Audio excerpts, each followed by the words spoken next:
तो वही किसी मित्र ने 2 सवाल पूछे हैं। एक तो ये कि ऐसा कहते हैं कि पराविद्या और अपराविद्या दोनों की ज़रूरत होती है इंसान को। तो इस बारे में कुछ बोलिए। पराविद्या का मतलब जो हमें पार ले जाए।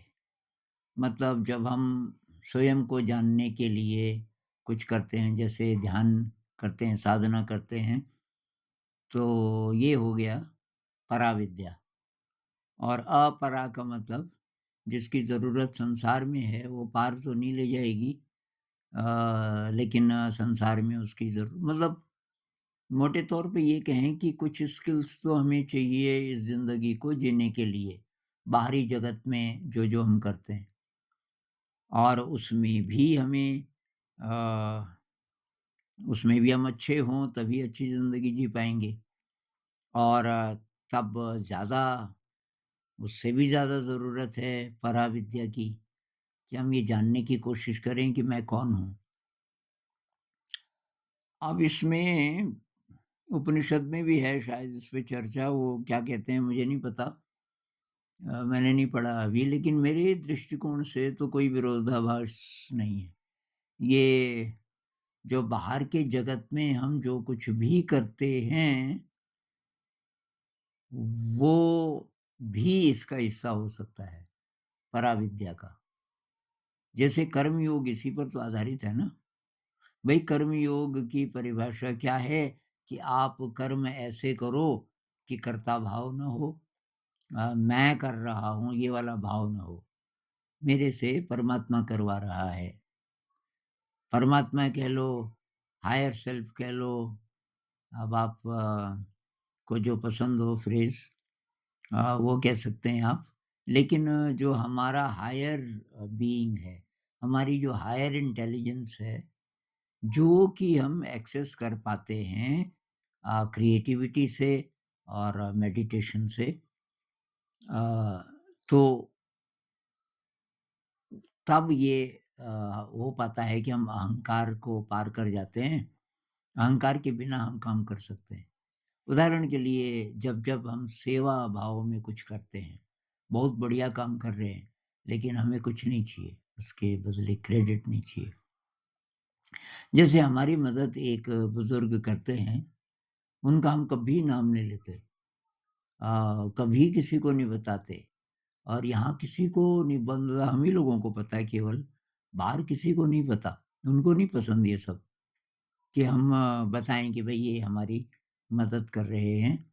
और वो क्या करते हैं, जब वो मदद जुटाते हैं, तो वो बोलते हैं भई आधा पैसा मैं दूँगा और उनके जो दोस्त हैं, जो लिंक्स हैं, जो अच्छे दोस्त हैं, आधा पैसा तुम दो, इतने पैसे की ज़रूरत है इस प्रोजेक्ट के लिए।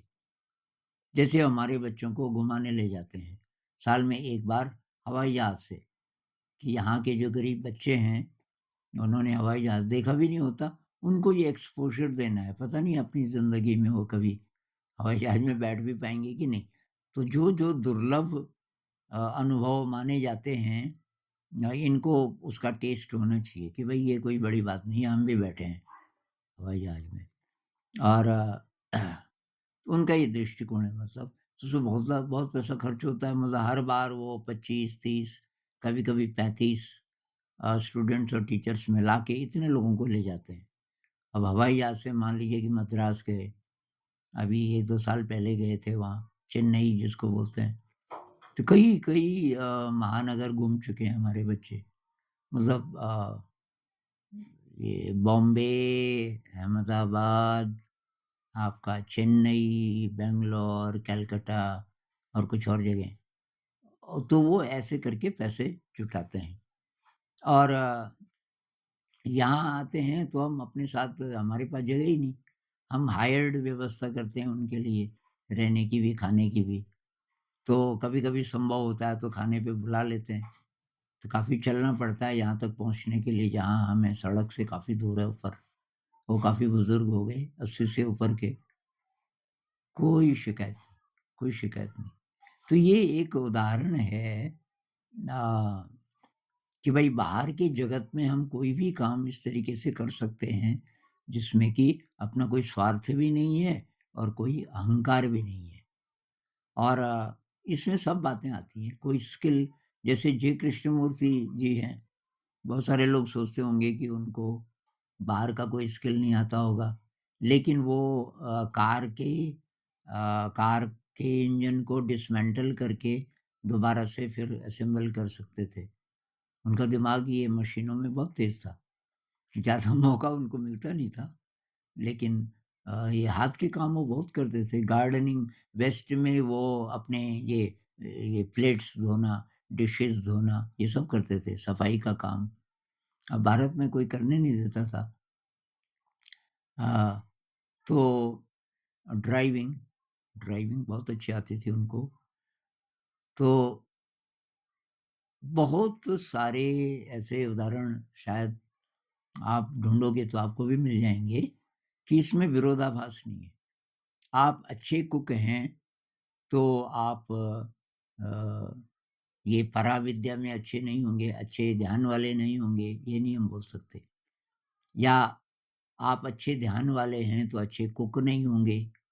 भई बात केवल उसकी है कि हम अपनी एनर्जी को कहाँ ज़्यादा अप्लाई करना चाहते हैं और वो करेंगे तो कोई विरोधाभास नहीं।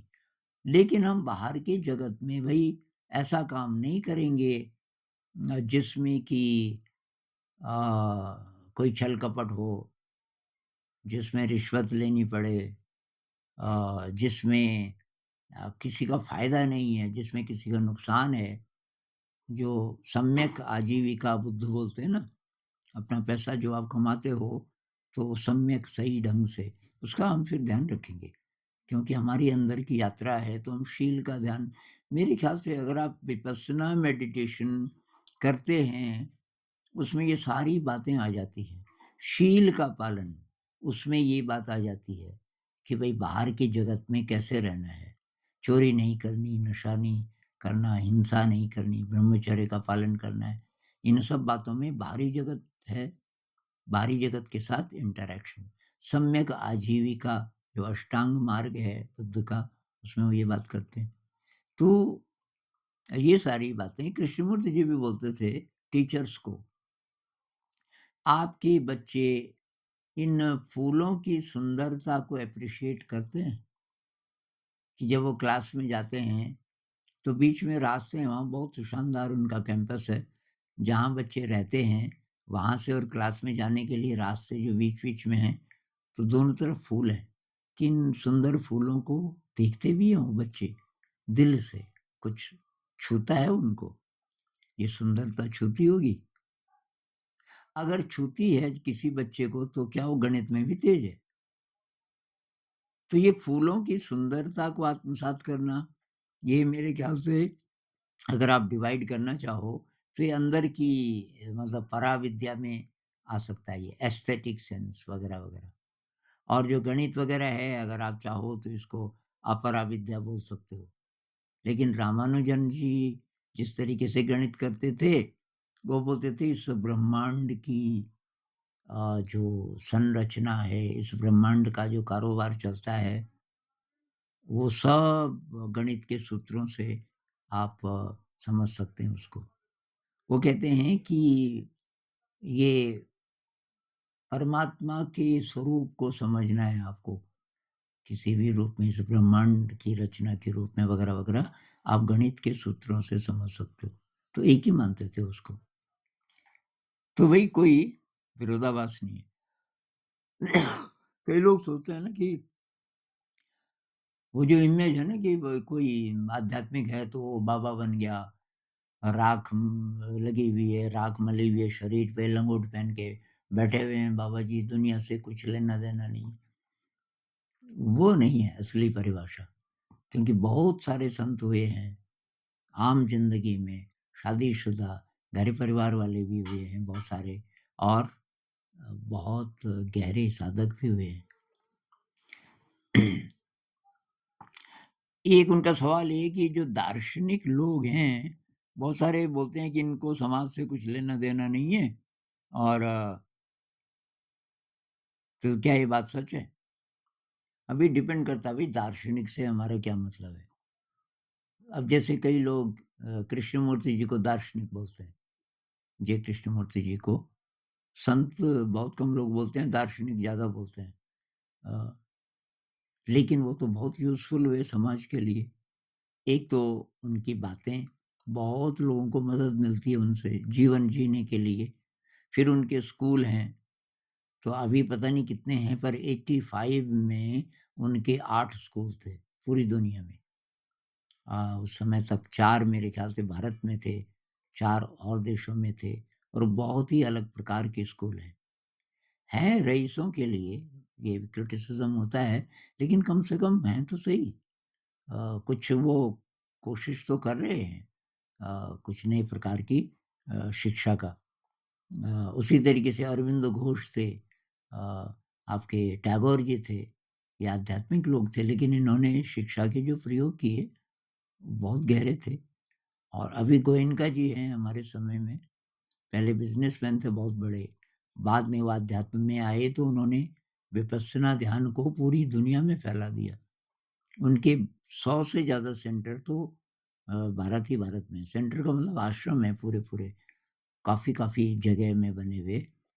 इगतपुरी है जैसे, तो वहाँ तो 1000 से ज़्यादा लोग एक साथ ध्यान कर सकते हैं, इतनी व्यवस्था है।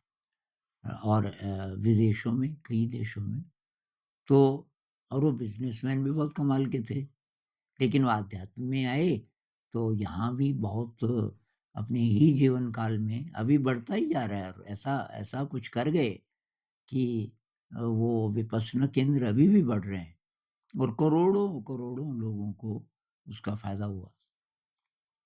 तो अब कोई-कोई दार्शनिक ऐसे हो सकते हैं भई जिनका लेना-देना नहीं है, सबको एक ही कैटेगरी में रखना ठीक नहीं है।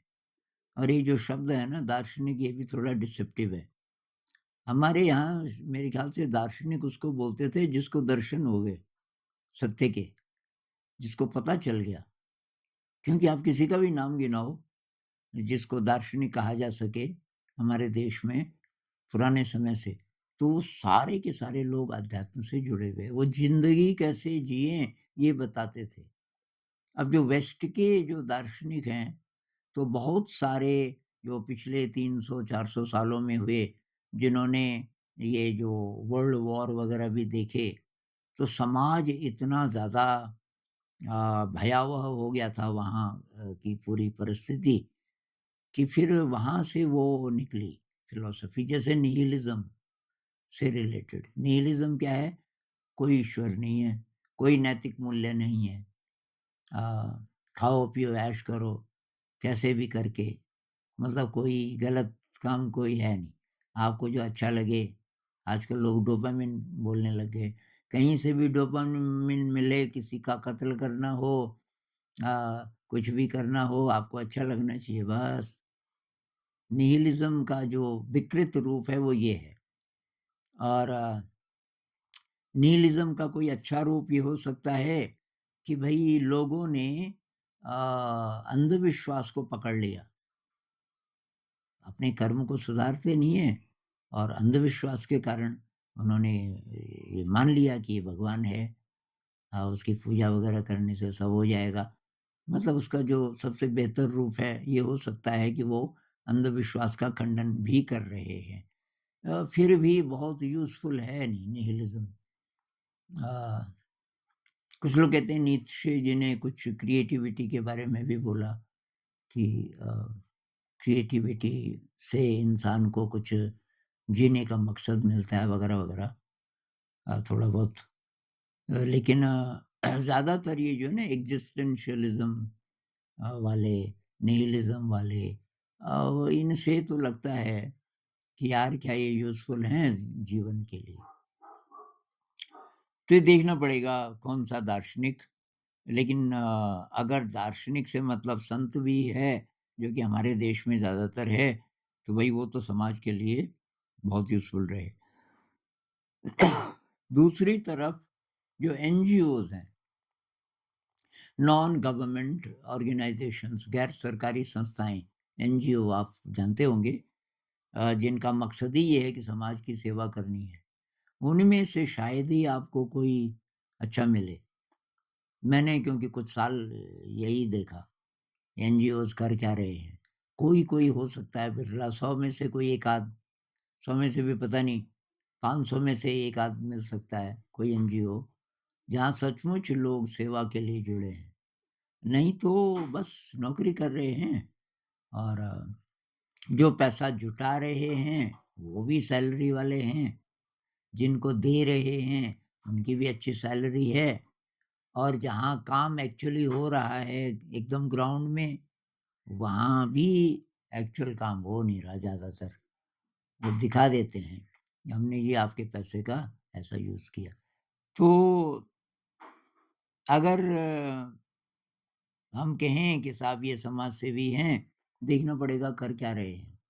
क्या किया पिछले 10 सालों में, 15 सालों में कुछ है दिखाने लायक?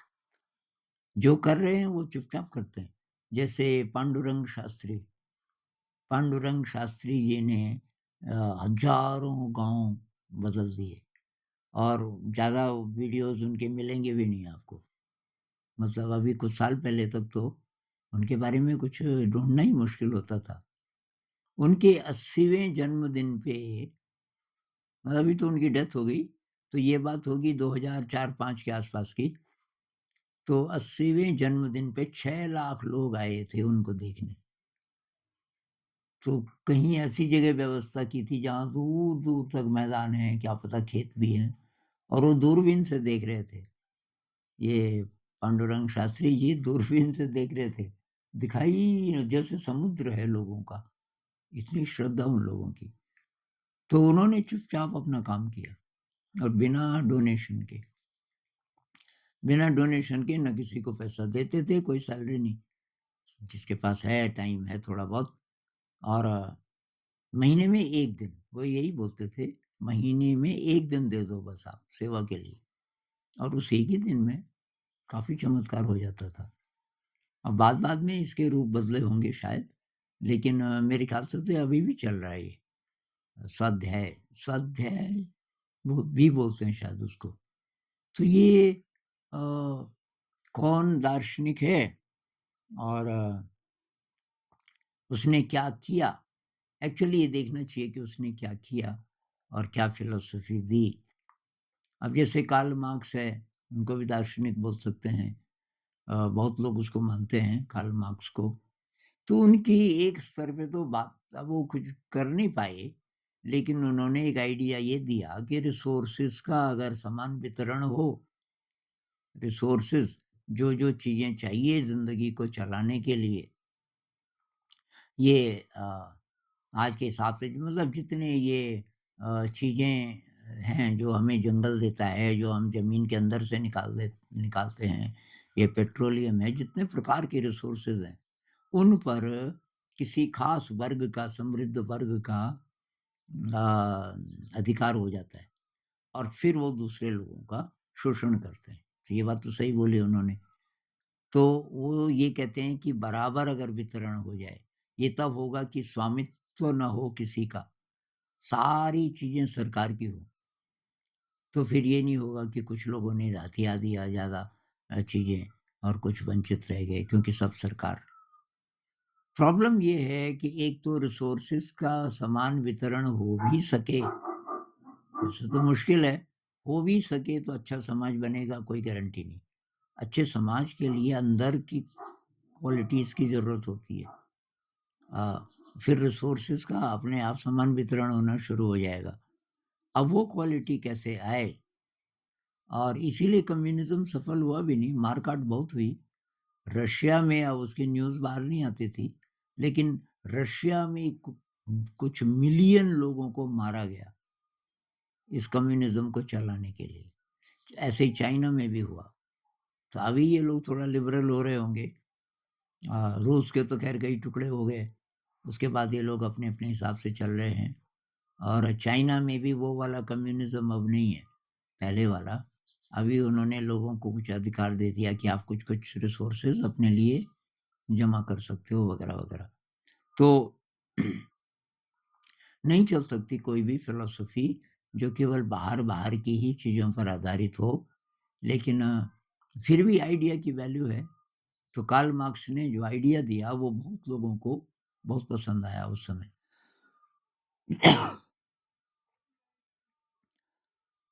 अब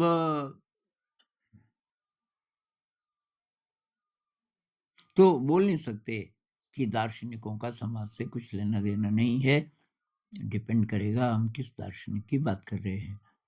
अ, बाकी भई ये बात तो है कि हम अपने को भूल जाएँ और बोलें कि हम समाज की सेवा करेंगे, ये संभव नहीं है। बहुत सारे लोग ना अ जिनके पास रिसोर्सेज़ हैं मान लीजिए और उसको लगता है कि थोड़ा अच्छा दिल भी है, रिसोर्सेज़ आ गए, अब इसका ऐसा मैं क्या करूँ कि मुझे लगे कि मैंने अच्छा काम किया, तो किसी को इसको दे दें। तो इतने से तो काम चलेगा नहीं, अंदर से सचमुच बदलना पड़ेगा, अंदर से सचमुच सिंपल होना पड़ेगा। और ख़ैर इस पे कभी बात करेंगे, पर समाज के साथ इंटरैक्शन इनबिल्ट है मेरे ख़्याल से। अब आध्यात्म की भी बात करो, तो भी आप समाज को अलग नहीं कर सकते, क्योंकि समाज से जुड़ाव तो रहना भी चाहिए और रहता भी है, किसी का भी। आप हिमालय में चले जाओ लंगोट पहन के किसी गुफ़ा में बैठ जाओ, तो कुछ खाओगे भी ना, कहाँ से आएगा? कोई तो आपकी हेल्प करेगा, तो वो समाज है। समाज से कट नहीं सकते आप और इसलिए समाज को शुरू से साथ लेकर चलना और समाज को कुछ आप दे सको। शब्द नहीं केवल और थोड़ा-सा करके भी बता सको। कोई एग्ज़ाम्पल देना पड़ेगा ना, तो तब बात बनेगी। तो अभी इतनी ही बात करते हैं इस पे, कभी और बात करेंगे। नमस्कार।